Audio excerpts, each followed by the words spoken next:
Capítulo 230, Na Pradaria. Autor, Minguil. Tradutor, Blue Spark. Revisor, Loliveira 3. Na manhã seguinte, Zhao Hai seguiu o plano que eles haviam concordado e libertou dois fantasmas virtuosos e deram a ele seu cajado fantasma.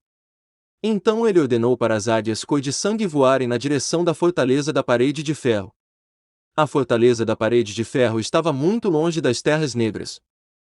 Se alguém viajasse de carruagem puxada por cavalos, levaria cerca de meio mês para chegar lá. A cavalo levaria cerca de 10 dias. Claro, isso foi assumindo que alguém estaria viajando tranquilamente e sem pressa. Esta fortaleza da parede de ferro era a primeira linha de defesa do Ducado de Purcell contra a pradaria dos Homens-Fera. Foi a linha defensiva mais firme do Ducado de Purcell e guarneceu 20.000 guardas de elite Benil durante o ano todo. Esses 20.000 guardas de elite Benil, quando enfrentaram o exército de Homens-Fera não elite, poderiam permanecer contra 100.000 deles. Eles poderiam até segurar a linha defensiva por vários dias. A parte mais importante era que a família Purcell mantinha uma tropa de magos dentro da fortaleza da parede de ferro. Esta tropa de magos não poderia ser chamada de tropa, mas sim de esquadrão. Ao todo, haviam somente 50 magos do 4º ao 6º nível na tropa, e cerca de 200 magos do 1º ao 3º nível.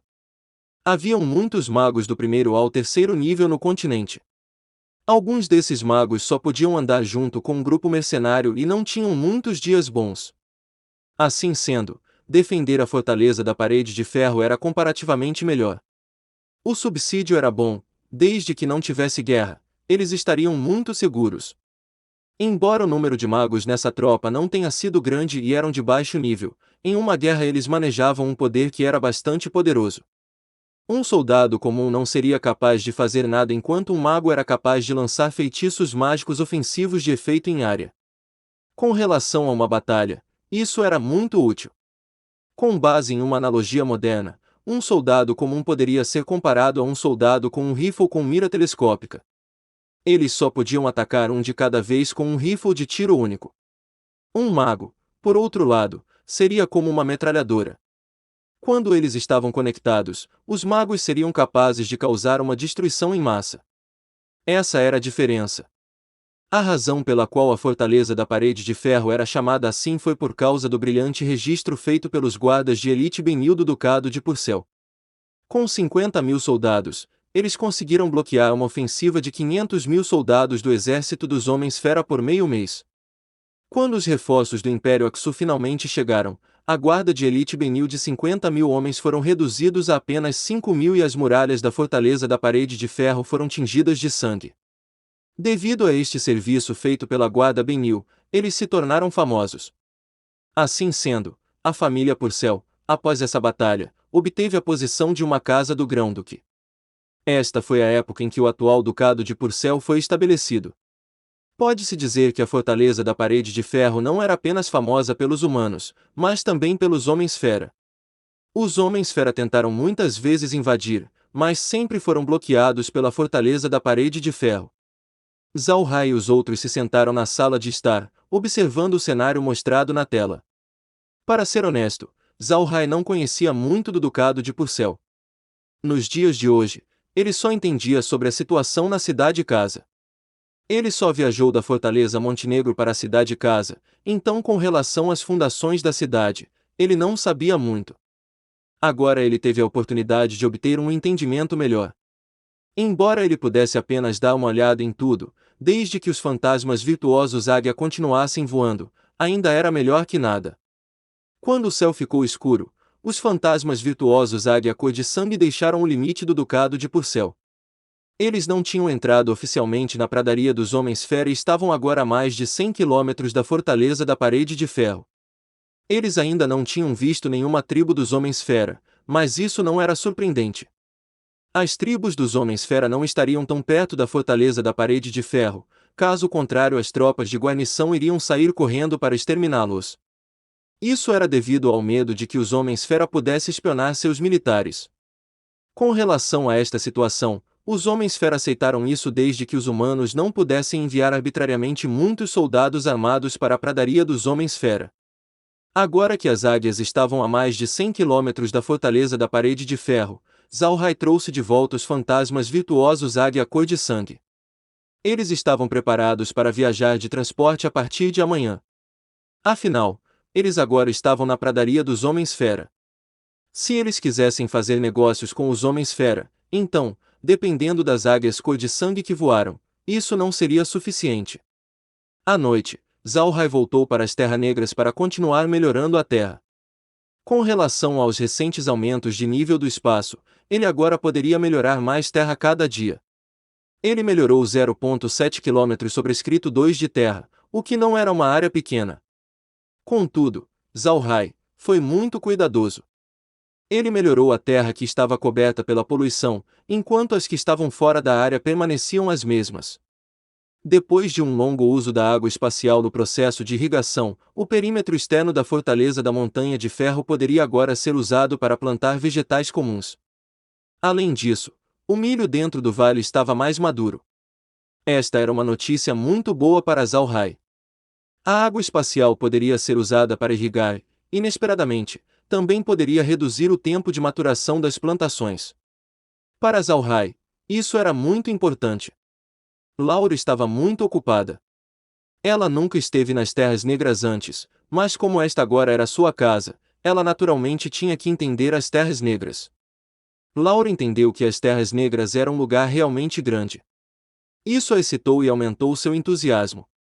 Ela estava pronta para reajustar as Terras Negras e fazer tudo. Zhao Hai foi tolerante com o entusiasmo de Laura. Ele não tinha nenhum motivo para bloqueá-la de qualquer maneira.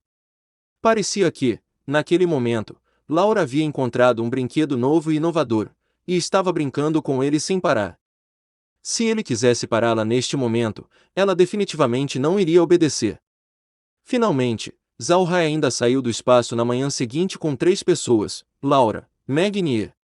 Com 3 belezas o acompanhando, Zhao Hai naturalmente estava muito feliz. Algum tempo atrás, Meg não tinha ficado muito feliz depois de ter sido determinado a relação de Zhao Hai e Laura. Zhao Hai não teve muito tempo sobrando, já que ele tinha muitos assuntos para lidar, então, ele não foi capaz de discutir com Meg sobre isso tudo. Posteriormente, ninguém sabia o que Laura dissera a Meg, mas Meg agora estava muito feliz. Embora Zhao Hai não soubesse o porquê disso ter acontecido, já que ela estava feliz, ele também se sentiu aliviado. Os 4 agora estavam sentados dentro da carruagem original de Laura. Os potros celestiais do floco de neve puxavam a carruagem e as carroças atrás dela. Todas essas propriedades foram originadas de Laura. Como Laura estava indo embora, naturalmente, as carroças seriam colocadas em uso. Já que eles estavam se aventurando na pradaria dos Homens-Fera, essas carroças estavam cheios de comida. Havia um longo caminho a ser percorrido para que acabasse a comida nas carroças. Cada carroça continha meia tonelada de commodities. 50 carroças totalizavam 25 toneladas. 25 toneladas de alimentos. Com relação a uma pequena tribo, não era uma quantia pequena. No entanto, para uma tribo média, não era muito. Essas 50 carroças eram todas tripuladas por mortos-vivos. Eles dirigiram as carroças e também os protegiam ao mesmo tempo. Os mortos-vivos restantes foram todos colocados nas Terras Negras por Zhao Hai. Quando os 4 apareceram na pradaria dos Homens-Fera, eles não ficaram tão surpresos. O cenário na pradaria era praticamente o mesmo que o do espaço. Como o espaço agora tinha uma pradaria como plano de fundo, e também era mais impressionante do que a pradaria dos Homens-Fera, a paisagem ao redor deles não tinha muita atração. Além dos mortos-vivos que dirigiam as carroças, Zhao Hai também liberou 100 fantasmas virtuosos Águia Cor de Sangue. Eles não foram usados para atacar, mas para explorar a área. Uma vez que a pradaria dos Homens-Fera não era tão segura, os fantasmas virtuosos Águia Cor de Sangue estavam ali para agir como um seguro. Zhao Hai olhou para as pradarias enquanto Meg olhava para Zhao Hai. Seu olhar foi preenchido com a paixão de alguém que estava enfeitiçado. Quando ela olhou para a aparência de Zhao Hai, Meg lembrou o que Laura havia dito alguns dias atrás. Naquele dia, quando Laura e Zhao Hai haviam conversado em segredo, Laura viu que Meg os havia seguido e visto o que tinha acontecido entre os dois. Ela também viu a expressão de Meg se tornar estranha. Laura foi inteligente e entendeu que Meg estava preocupada. Mais tarde, Laura procurou por Meg e falou com ela. Laura sabia pelo olhar de Zalhai que ele também tinha afeição por Meg e que ele não conseguia esquecer seus sentimentos por ela. Entretanto, Laura decidiu se casar com Zalhai. Naturalmente, ela esperava que tudo ao redor de Zalhai estivesse bem e que as coisas desagradáveis não aparecessem. Especialmente, a corte traseira não podia pegar fogo. Atualmente, suas fundações ainda eram muito finas e havia muitos problemas que tinham acontecido. Se um incêndio ocorresse na corte traseira, então isso não seria nada bom para Zalhai. Se a corte traseira tivesse um incêndio todos os dias. Como esposa de Zalhai, Laura pensou que ela deveria consertar este fator instável e cortá-lo pela raiz. Portanto, Laura procurou por Meg e discutiu cuidadosamente as coisas com ela. Laura não falou muito. Ela só disse a Meg que durante o tempo em que Zalhai havia proposto para ela, ele também disse a ela que ele certamente se casaria com as duas, então ela disse a Meg para não se preocupar. Meg não achou que Laura seria tão sincera e direta. Isso fez Meg ficar um pouco envergonhada. Ao mesmo tempo, ela também aceitou Laura. Dessa forma, depois que elas conversaram, o relacionamento delas ficou melhor. Essas duas mulheres estavam apaixonadas pelo mesmo homem, então elas naturalmente e de todo o coração, consideraram tudo por causa desse homem. No continente Ak, os homens tinham o direito de se casar com várias mulheres, e isso era normal. Assim, elas não estavam com ciúmes e, para Zalhai, isso resolveu muitos problemas. Zalhai não sabia de nada disso. Para ser honesto, seus sentimentos em relação a isso era realmente estúpido. Felizmente havia Laura. Caso contrário, o problema teria sido preocupante. Devido à sua conversa, o nó no coração de Meg foi solto e a última de suas preocupações desapareceu. Portanto, ela estava muito feliz. Para Meg, o status não era importante desde que ela estivesse ao lado de Zalhai. Depois que Laura disse a ela que Zalhai pretendia se casar com ela, todo o resto foi ignorado. Laura também notou a encenação de Meg e não disse nada. Contudo, seu coração sentia-se levemente azedo, mas ela não tinha meios de consertar isso. Afinal, Meg conhecia Zalhai há muito mais tempo do que ela. Mesmo que ela estivesse com raiva, era inútil já que seu coração já estava firmemente vinculado com Zalhai. A esta altura, Zalhai tinha ordenado que uma águia cor de sangue voasse para o leste. De repente, ela voou de volta e os alertou. Ela continuou circulando a cabeça de Zalhai. Zalhai sabia agora que um problema havia ocorrido no leste. E este é o fim do capítulo. Espero que tenham gostado. Não se esqueça de nos seguir no Castbox, Spotify, TikTok e YouTube. Se inscreva, comente e compartilhe.